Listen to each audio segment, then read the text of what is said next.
Agreed to, and I call the member for Riverina.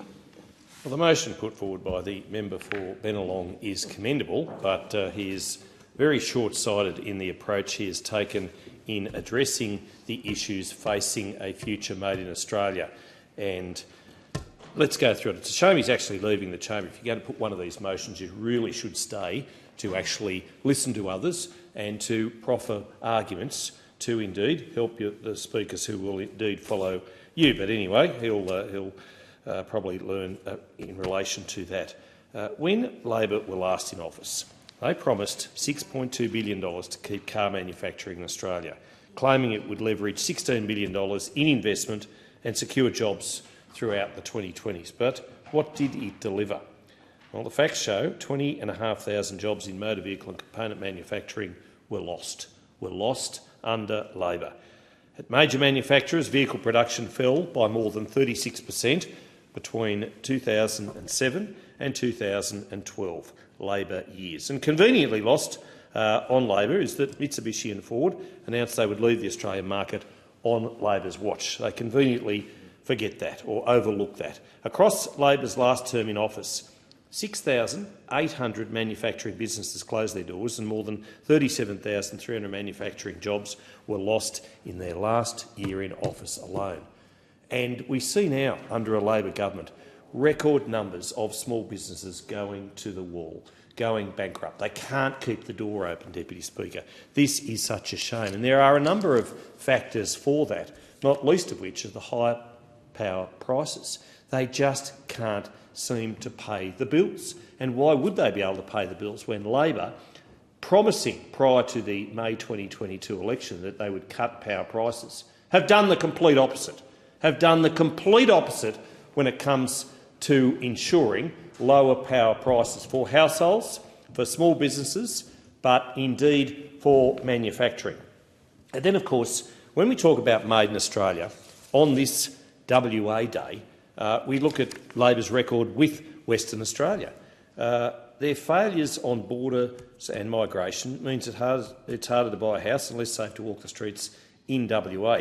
But worse than that indeed, in one sense, is that they are shutting down our live sheep export industry. Now, when introducing this bill, the member for Ballarat, a regional member, said this: "We all know Australians love their lamb and now the rest of the world is catching on with demand for lamb and mutton products continuing to grow." So if that's the case, why would you shut down an industry which is made right here in Australia, sheep produced right here in Australia? And why would the Treasurer go to the dispatch box in delivering his third budget and pay $107 million to Australian farmers to stop farming? That's what he's doing. He's paying $107 million to stop sheep farmers in Western Australia from doing what they are good at, from what they are world's best at. Our Australian farmers, make no mistake, are the best in the world. But here we have a Labor government saying that it's going to protect Australian industry, saying that it's going to preserve Australian jobs and saying that it's going to grow industry. And at the same time, the budget puts in $107 million to shut down an industry, which provides world's best practice. And the member for Bennelong talked about critical minerals. I'm not quite sure how many critical minerals there are in the seat of Bennelong, but I have plenty of critical minerals in my electorate of Riverina, particularly around Forbes Way, and North Parks Mine does a great job, as does Lake Cowal mining operations.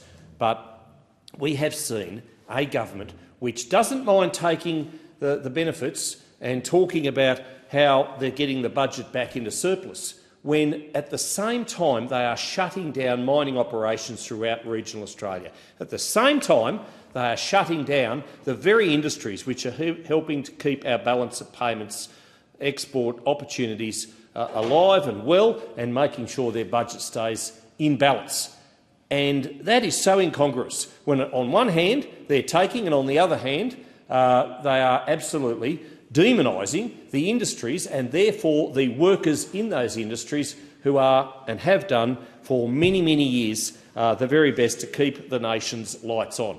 And so shame on Labor for that. Shame on Labor for pretending to care about a future made in Australia when exactly the opposite is the case.